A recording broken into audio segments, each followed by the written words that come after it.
দই বড়া খেতে আমরা প্রত্যেকেই ভালোবাসি। আজকে একটু নতুন রকম করে দই বড়া তৈরি করব। হ্যালো বন্ধুরা, সম্পাস ক্রিয়েশনে আপনাদের সকলকে স্বাগত। আজকে তৈরি করব একটি সুস্বাদু দই বড়ার রেসিপি। প্রথমে আমি একটা বড় বেগুন নিয়েছি। বেগুনটা ভালো করে একটু ছোট ছোট পিস করে কেটে নেব। আজকে বেগুন দিয়ে দই বড়া তৈরি করব। এটা একদম অন্যরকম একটা নতুন রেসিপি। খেতে খুবই সুস্বাদু হয় আর তৈরি করাও খুব সহজ। প্রথমে বেগুনটা আমি কেটে নিচ্ছি। একটু ছোট ছোট পিস করব, আর যেরকম করে বেগুনির জন্য বেগুন কাটি আমরা, এটা সেরকম করে কাটবো না। বেগুনটা দেখুন ঠিক এইভাবে কাটছি। একটু মোটা রাখতে হবে যাতে মুখে পড়লে খাবার সময় এটা ভালো লাগে। সেই জন্য আমি বেগুনটা প্রথমে ছোট ছোট করে টুকরো করে নিয়ে ভালো করে জলে ধুয়ে রেখেছি। এবারে একটা বেসনটা আমাকে গুলে নিতে হবে। বেসনের মধ্যে অল্প নুন আর সর্ষের তেল দিয়ে এটা আমি তৈরি করেছি। এবার কাটা বেগুনগুলো বেসনের মধ্যে ডুবিয়ে যেমন করে বেগুনি ভাজি ওইভাবে বেগুনিটা ভেজে নিচ্ছি। এই বেসনের ব্যাটারে কিন্তু একদম চালের গুঁড়ো দেওয়ার দরকার নেই।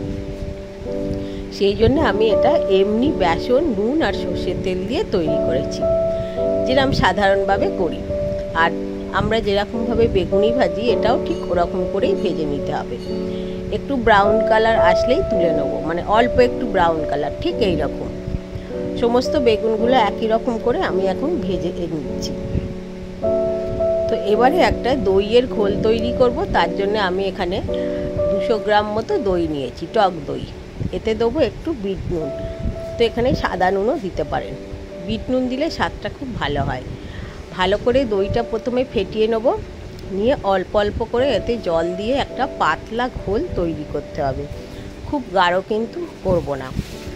এবার তৈরি করা হয়ে গিয়েছে। ভাজা বেগুনগুলো দইয়ের ঘোলের মধ্যে দিয়ে দিলাম। সমস্তগুলো এইভাবে দিয়ে দেবো। তারপরে আমি একটা কড়া বসাবো। তাতে একটু তেঁতুল আর জল দিয়েছি, একটু তেঁতুলের পাল্পটাকে বার করার জন্যে। তেঁতুলের চাটনি তৈরি করছি। এখন হাতে করে দেখুন, এটা ভালো করে ছাঁকনিতে অল্প একটু জল দিয়ে দিয়ে চেপে বার করলেই এর পাল্পটা বেরিয়ে যাবে। এখন এর পাল্পটা এইভাবে আমি বার করে নিচ্ছি সমস্ত। এর পরেতে বার করা হয়ে গেলে একটা কড়া বসিয়েছি, তাতে 2 চামচ সাদা তেল দিয়েছি, অল্প একটু হিঙের গুঁড়ো আর গোটা সাদা জিরে দিলাম ছোট 1 চামচ। ফোড়ন হয়ে গেলে তেঁতুলের পাল্পটা দিয়ে দেবো। অল্প একটু লঙ্কার গুঁড়ো দিলাম, 1 চামচ মৌরি গুঁড়ো, 1 চামচ জিরের গুঁড়ো দিয়ে দিলাম, আর পরিমাণ মতো অল্প একটু চিনি দিয়ে এটাকে সমস্ত উপকরণ ভালো করে নেড়ে নিয়ে ভালো করে ফুটিয়ে নিতে হবে। এখন এখানে বিট নুন দিয়েছি, সাদা নুনও দিতে পারেন। বিট নুন দিয়ে ভালো করে এটাকে নেড়ে একটু ফুটিয়ে গাঢ় ঘন তৈরি করতে হবে। এখন দেখুন এটা ভালো করে ফুটছে। এবারে এটা একটু ঘন হয়ে গেলেই এটা তৈরি হয়ে যাবে। এখন তৈরি হয়ে গিয়েছে। এবারে আমার সেই বেগুনগুলো যেগুলো দইতে ডুবিয়ে রেখেছি, তার মধ্যে আমি অল্প একটু প্রথমে লঙ্কার গুঁড়ো দিয়ে দেবো, একটু বিট নুন দিয়ে দেবো, আর রোস্টেড জিরে ভাজের গুঁড়ো এটা দিয়ে দেবো 2 চামচ। দিয়ে ভালো করে ওপর থেকে ছড়িয়ে দেবো। এখন যে তেঁতুলের চাটনিটা তৈরি করেছি সেটা আমি 2 চামচ এইখানে এইভাবে ছড়িয়ে দেবো। তেঁতুলের চাটনিটা দেওয়ার পরে এতে একটু ওই ঝুরি ভাজা ভালো করে ওপর থেকে ছড়িয়ে দেবো। এটা খেতে অত্যন্ত সুস্বাদু হয়।